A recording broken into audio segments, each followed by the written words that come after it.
không ai na wangin hun cha pathian in min san tira ei kan ma maya Good Friday mang turin khovel ai bua sai mupa chuta chuan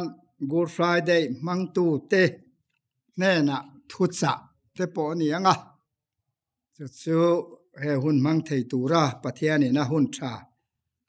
le mi pui tam tak te lo ngai thak thei tura hun kan chang hi kan ni lo hle maya pathian le e program bua sai tu te chunga po hian lom thu kan soya hei kan fiat angin Palm Sunday tum kaw ni mani mai khan kan han mang zawa lung len thla khop maya hosana tia au tu te thom nau pang te ten ko thler le kong pui donga te pathian phang na hla pathian choi moina an au chuaka tin lung a khoi khop maya voina ero chuan atuar na lama ko thana in bua sai meka chung te kan thiranga hei kan rama hian Good Friday po Christian ram kan niang in kum tin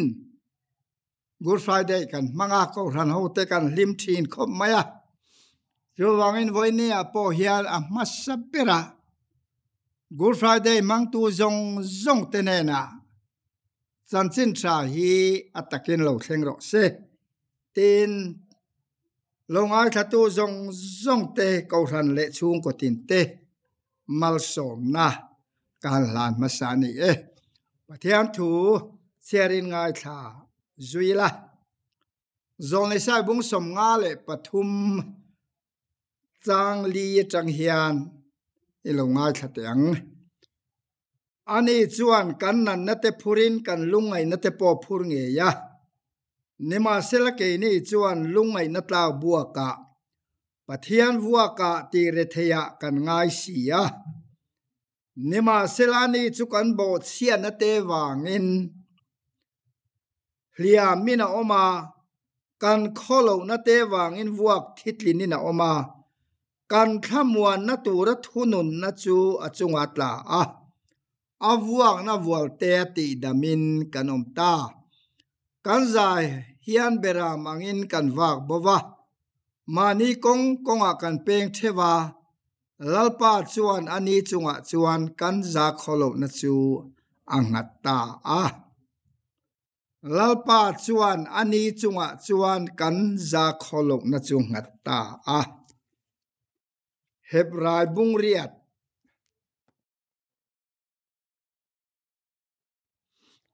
chang ru ko chang hian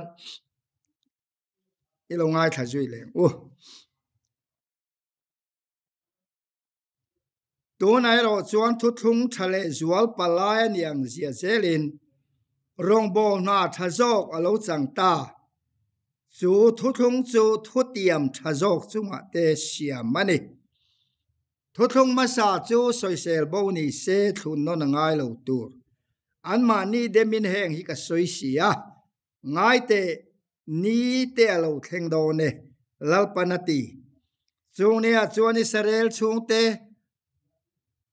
le juda chung te ne na chuan thu thung thar ka sia mang an tha tu te ai kup tara matanga ruai chuak tura an kutaka chel nian ne na ka thu thun ang khan lovin ka thu thunga chuan an om reng si lova ti chuan an ni chu ka ngai sak ta lowani lalpanati chung ne nuwa chuan Israel la chung te ne na thu ka thun tu chu heng hi ani lalpanati an rel ruwa ka thu pek te ka da anga an thil lunga ka ziak bokanga tenan an ni tan pathian ka ni anga ke tan an ni chu ka mi ten ni bokang ten metenin lalpa chu hero tin ma ni tual khat puile ma ni u naw anjir ti don to lova ate bera changa lian ber thlengin an zain min the theu to don ani an bo chian na a te za ka nga yanga an sual na te po ka hereng don to si lo ti in thu thung thar ti na soya wang khan amasa cho ti lui ta ni ti chuan lo hlui lo upato chu aral don ani ti lalpana thu kan sierte malmin som sagro se amen e voinia kan thu puya tan chuan thu thung thar ti ani don ani thu thung thar kal soi ta khan Good Friday ma turin kanin bua saya thu cha soi tu tur ko ran tina le mun sanga ngai tua na lo mang tu zong te po in Gesmani le Calvary in tla kara kan ngai tua na ava ka Bible kan siara lale swale zirtirte zanria nunungan kil dante mana dante rorel na marhuaya dante hey kan ngai khak le tur po ani donani Pilata ten lo langanga Heroda ten lo langanga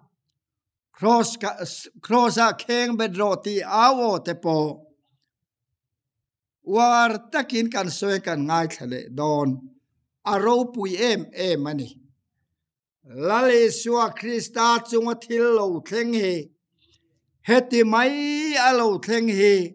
thil tat chop ani lova heng lo thlen na tur hian pathian rem ruat achatuan rem ruata Genesis bung thum mi hring te bo chiat nia pathian thutiam apuan chua kha bo chiat tir tu mel ma pa le bo chemi hring te in kar pathian thuthung lo lang tur asoi kha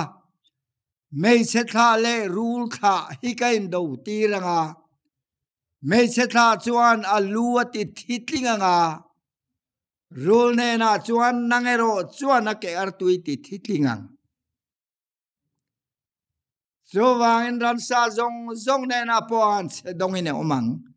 tia pathian an chia po kan munga la te chuan rul lo athi ti thitlin na tu rul mel ma pa thil ti thei na chut top na tu abum le ati du da telal panar huai chuale na tur chu Genesis bung thuma khan alo lang to zo thu thung chu local na turin me bing ne na lal paro in puangin nam ron bua sai turin Abraham alui ral mi ron thanga zo tat sangin Abraham fa te lale swalo lan na tur kong ya bi bo le ani setana hian a serenga setana hian lale swan achak nale thil ti theina achuchia anga bumaom to te salaman to te athisenina leanga ang chunga pathian lalfa avwale don ti hi setana hian a riat renga wangin kha to an kha local konga po har sana watam Genesis akan mu masak bera chuan thuthung lo la natura bela chu au kaina chuan lo that phot mai ni ma se thutiam chu lo cham don lo wangin kha lo kal je la toy zong in lam kan soi chu sei lu tukang Abraham aron thanga nima se anu pui chuan chingle tlata farhing torenan chingle aboy nu zok chu chi thazok an tanga farhing zoi loya soi tur hiawatam boy nu chi zok hiat sakher mai voinia pon soi lu chak om watam khalang ba chu peng hi lo mayang zote chuan sare ching cho to pa ite mayang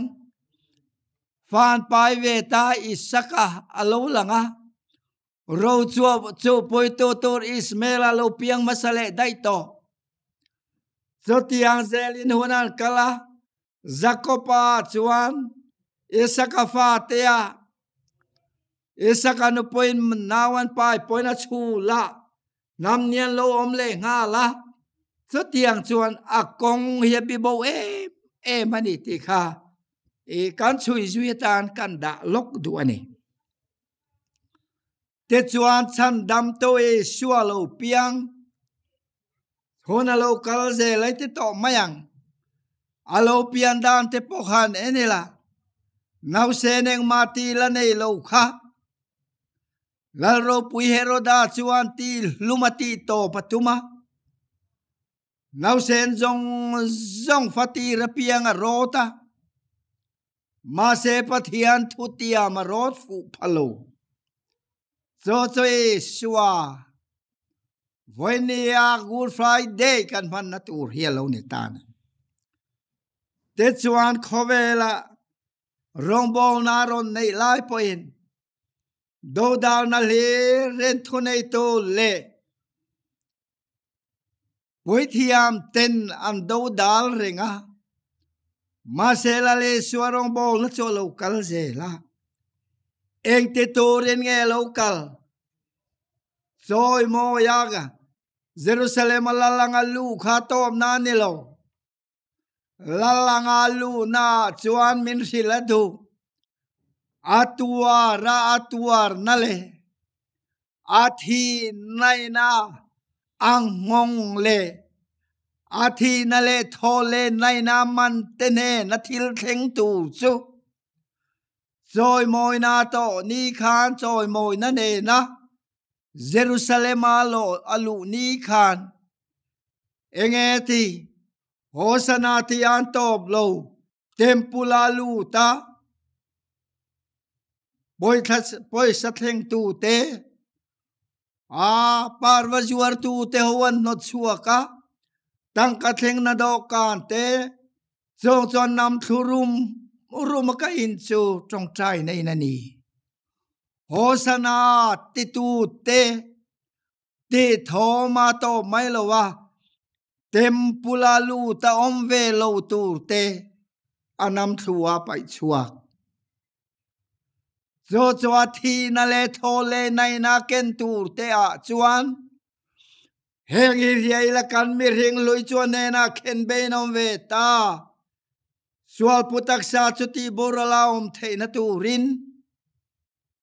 tuna chena sual boy kanom lo na turin the to chu sual la ka chuak to sia pola chuan rombong ruk chang ruka min sil ta lale suwa Krista thi na le thole nai na a khoi te reng a chuan an mania lal na thok tu an mania ro rel na chang tu chu bon lam mia chan tirin ama nge chu kan chung ril nu na alo thlen the na turin ngai te ni te lo thleng don ta e lalpanati chung ne a chuan Israel chung te le zoda chung te ne na thu thot chung te ne na chuan thu thung thar ka siamang an kha tu te ai kup tarama ka ruai chuani ruai chuak turan kutaka chel nia an ne na ka thu thun ang khani lovin mana chuan pathianin zol nei te ne na thu asoya zol nei te ne na pathian thu lo thleng chu zol nei ten pat me poi te ne na an puanga bol lama changin pathianin a pol thin o te chuma te meya kal tlang ten pathian an ne na pathianin thua puang thin zo wangin sinai tlanga phechuan mosia melanen ringam lova mai khu nan khu ringot mai ni pathian in puan na chu thulung luya chuan a thu nge reng ma se thu a thun pui ten nge zo lova ka thu thunga chuan anom ma reng si lova zo wangin an ni chu ka ngai sak ta lo ani lalpan ate lalpan thu a thun pui te chu Israel te thu thun pui te chu thu thungan nge thei lo wangin Pathian in Israel fa te a chuan thu atiam saka thu tiam anom zel te nan thu a thun puya thu thunga anom zel te nan da ni na hunga ete ran palu chil cha om khop mai lalpan thu a thun puya thu thunga anom te nan da ni na hunga nima se Israel fa ten dan zo kan bituma piangin thu thungan tlu alo ni le si thina thu peto lalpa khan poisa tu rania te chuan thu thungan om reng the lo wangin lalpa chuan thu thung thar ka siam don ani atita a zo thu thung thar lo lang tur chuani voine ko ran ho ten kan lom ta ka chu te chuan cho thu thung thara chuan kan om the na tu ren thu tia meng kem mai cho len chom the na tu ren ani chuan kan nan na te phuren kan lungai na te phur nge ya nema sel ke ni chuan lungai na tla buaka pathian buaka ti re thea kan ngai sia nema selani chu kan bo sia na te wangin lia mina oma kan kholo na te wangin buak thitlin na oma kan khamwan na to ra thonun na cho chunga tla a avuang na vualte ti damin kanom ta ati ane chu kan bo sia na te wangin liam mina oma vonela le suwa Krista chu awon to palo theng don ta ages mani huana lungai takina chong cha ya lungai na yana sae mathi na khophialani min ven puiro u zerte tenenai swan ati kha akal tlang tor hereng mai cross thi na an se dong akal tlang don engatinge heti me ma pathian fa pa hian atwa nang le ke chan chua kanom the na turin ane chuan kan nan na te lo phura kalungai na te zong chuani na lo phura nima selani chubo chiala te wangin liamina oma lale suwa chomani na oma tunge vuache maya chilan chaka tunge vuache soiro keimania wangin liamina oma kan kholo na te wangin vuak thitlin na oma awan ra thak em lalpa ama thuthunga kan lu le thei na turin pathian lalfa nia kan lu le thei na turin ane chol liam mina oma kan kholo na te wangin vuak thitlin na oma kan khamwan na tura thunun na chu achunga oma thapangina au thungani nang le ke thamwang kanom thei na turin ane chu thapangina oma kan thamwan na tura thunun na chunga tla avuang na vualte a chuan nang le ke hi ti damakanom thei na turin ane nu vuak atuara kan za hian bera mangin kan vak bova mani kong a peng thin kan ni arthenan lang sual dewa arthenan lang sual lo dewa ma se mi bo vek kan ni pathian ma mani kong a kan bo mani kong akan peng cho tiang akan om lai chuan lalpa chuan ani chunga chuan kan zawai a kholo na chuang ngata a lungai awangin na than thisen farlom lian tak angin a fara awara thak em lalpa chuan ani chunga kan kholo na nga wang ani apur hierit em nang le kei chan chua kan ni thei na tur ani zo voi ne a hian hewan mang tur zong hian kan riat awatha em lale suwa tuara ges mani huana lungai na oma Calvary tang panin cross an putira lungain na chapa atluwa lungain mangangin atluwa cross atlu puyati te kan mitla Gesmani huan vele Calvary kong kan mitla mun lafang lo ho point kan lunga lenga voin yang ka soi du tak tak khang kha kan ritual lo kan ngai tha jing lutuk to lale suwa cross kong zo te kan ngai tha jing lutuk to afim te ponan ron tilanga lale suwa chunga kutan thak dan te tunge vua chan soite anvan diriam em rorel tu ten anin ko choka pilatan angai na hello ber an governor chuan an chal china sual na musilo sual na reng kamulo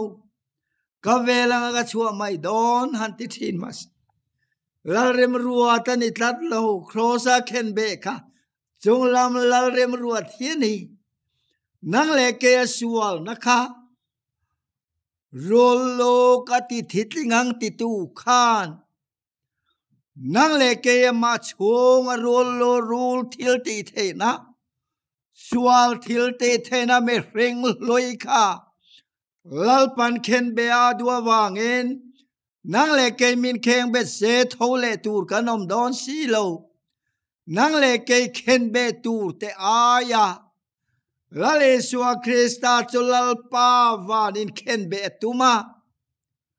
crossa kheng be dro ti out thom chu pilatana tuar zo lo ka vela ka chu mai don Yesua Kristan ti hieng tin nge kati angle angai na hello hete ne metam tak te pon Yesua hieng tiam lo ti tu re mokan tia lo pom ve tu ni ten kan ria atha ma sengun takinan enila Yesua hieng tin nge kati ang ti ni lo Yesua hian pathian ning tin nge minti lale suwa hian pathianin eng tin nge minti ti hiani kan zo na tur chu awa poimo em zo chuane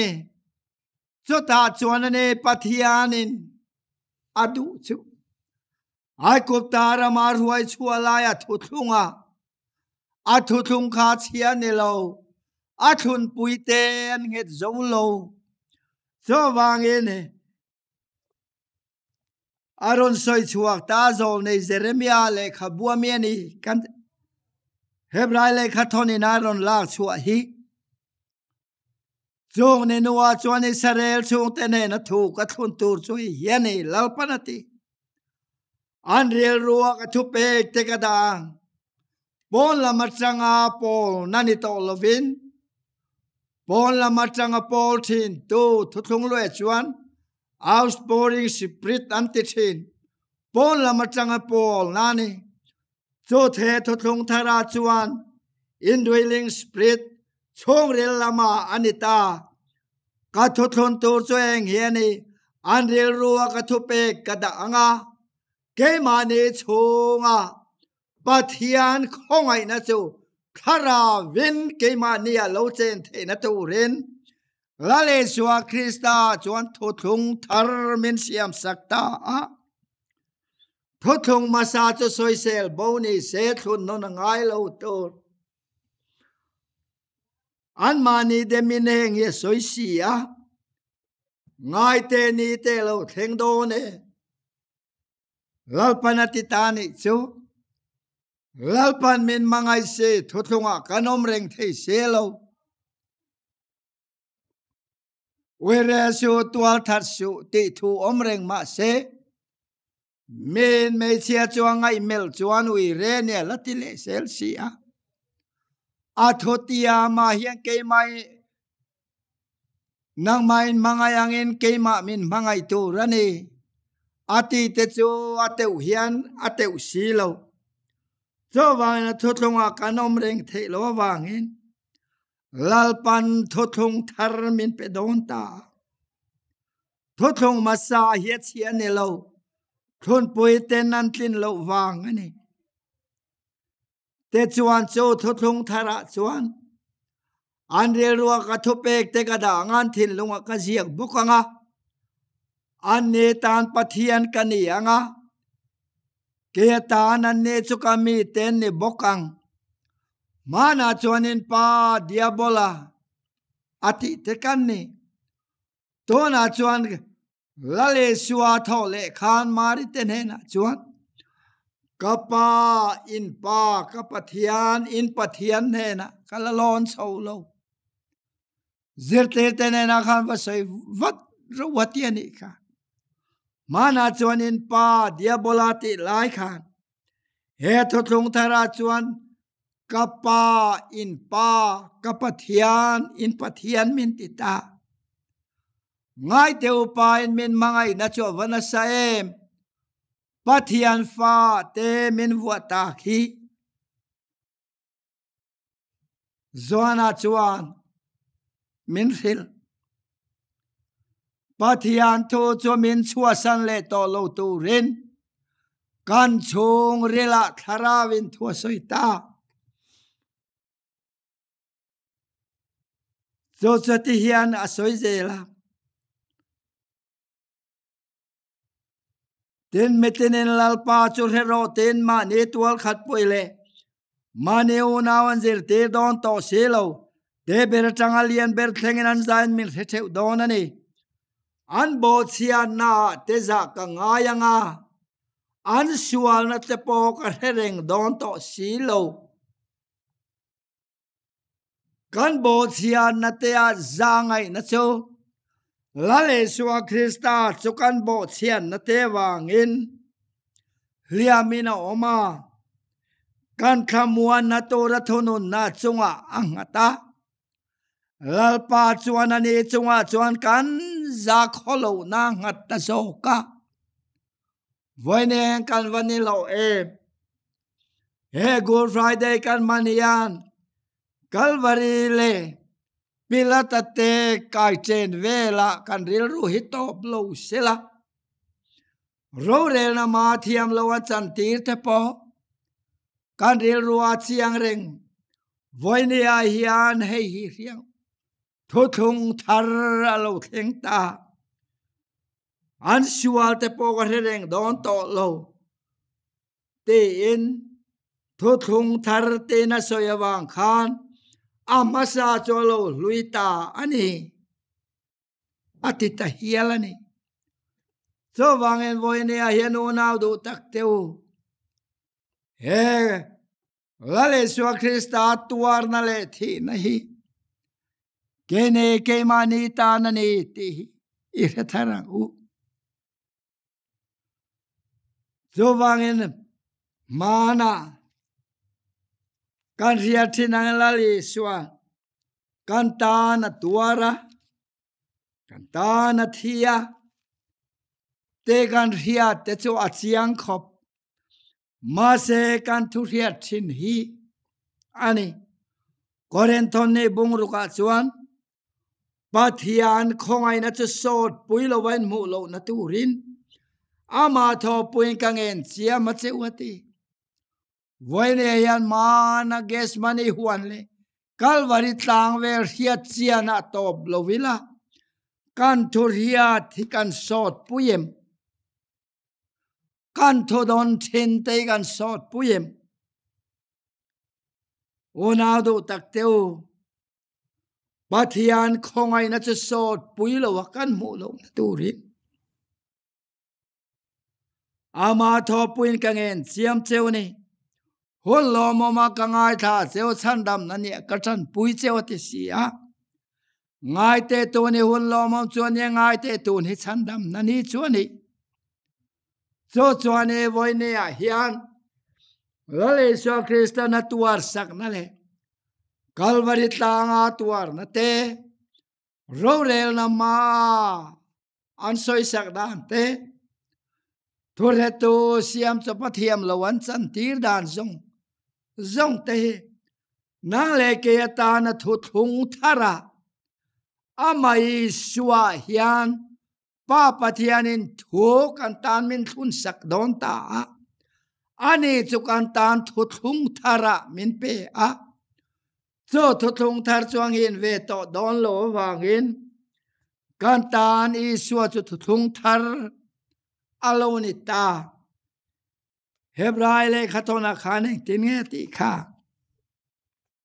pathian ma sang a tha to bung tam tak re kong tin reng a zol ni te thu lo soi tu khan heng ni to pa hian afa pa i suwa chuan ke mani ne na thu soi ta i suwa thu thung thar lo ding ta avaro pui em cho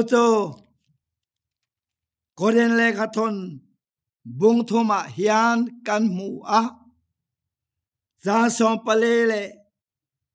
som paruk som palia changa som paruk kan mu chuan he thu thung thar ke mani alo thleng hi kan mu fi alo chuan voin thleng po hian thu thung lui chuan chiarin khu na pa ngai lim lovin om reng sia zo kho na chu Krista chuan te bovina om ta nima sel voin thleng hian mo sia le khabuan chera piangin an thin longa chuan khu na om thin nima sel an thin lung chu lalpa laman hoi tika pianga kho na chula bovina om thin atiani voin hian chan chen cha hian min hai hong zo lowa mathai bong som ne pasari chang som nga khata soika biagin puan zar lale suati khan oring takena awa athara watha ta a ti chuan biagin puan zar chu chung lama changin huai lam thlengin a lo thler chuak ti thil mak soina satlian ni lo tempula khan mun thiang lima oma mun thiang lim bera om boka puan zar panina dai dang tlatani mun thiang lim ber phei chu pui thiam lal ber pon kom khata voi khat chau thi sen kengina muthei chota chuan zangai na thut pha te ro puina che rup te omani in thoina lan thin te chuan voi khat ma chu mun thiang lim ber chuan mu lo andam chungin an mung ai lo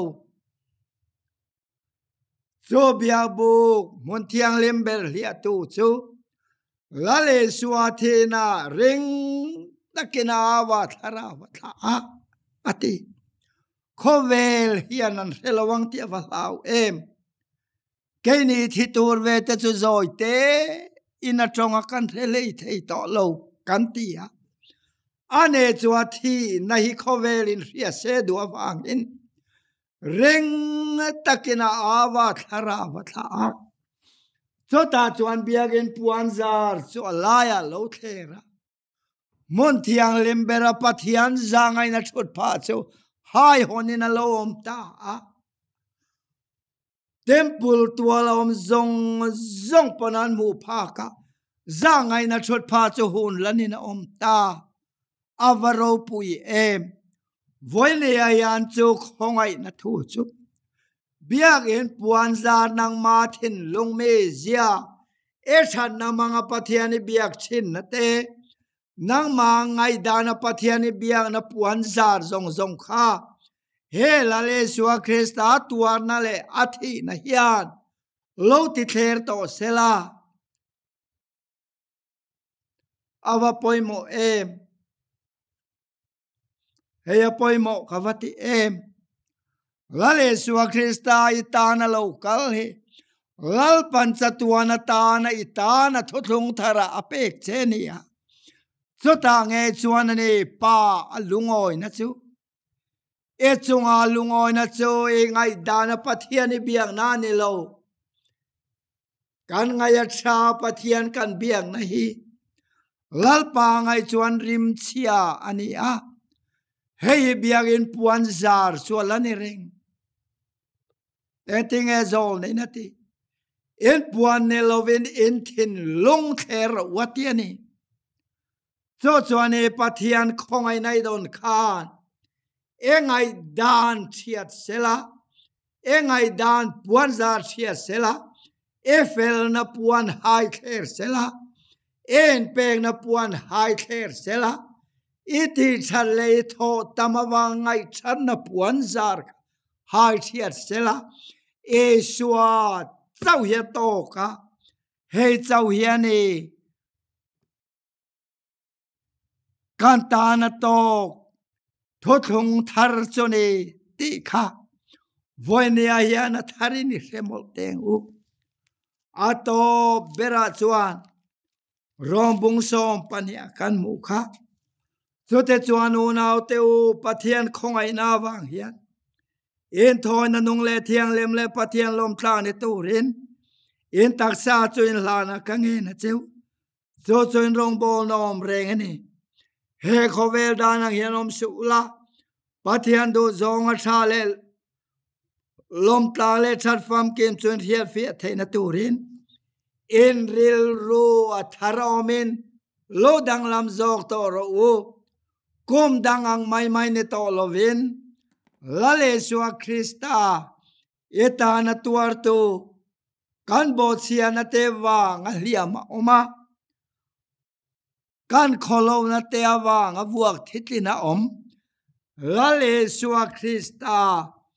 eta ni ti hiat awang khan voinia hi chuan in ril ro a tharomin kan ril ro a tharin lom sela he thothung thara hian lo fia tharila kan ril ro thara omin ilo dang lam zok tong u iswa chau hi chuang tong lale soi kan ta na thothun thar na chuani so thothung choni tharawin pathian tharau chuan keimani tharau nen pathian fa te kan ni ti min ria tir ta cho wangin u nau do tak te u heng thu kan ria ta ka wang hian kan ril ru atharaomin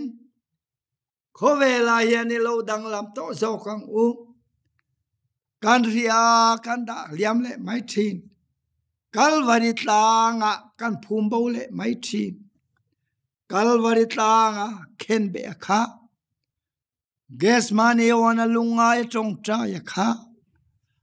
an vua ka an chek sol lali suwa kha eng dang wang ma alo ni lo kan khamwan na tura thunun na chu achunga lalpan alo nga awang alo ni lalpa chuan ani chunga chuan kan za kholo na ngata cross a thlen puya soi omle tolo turin than khur thuk taka alu puya cho wangin hebrai le khathona kan muang khan kan bo sia na te a za ka ngayang za ngai ta kan sual na te po chu aria le tolo turin iswa lalpan atharin thu min thun puita a zong e chu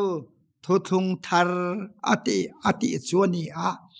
te chuan amaring tu te chu thu thung thar fa te a lalpan min lo chiar ta ni lalpan kan zatan thu mal som ro se amen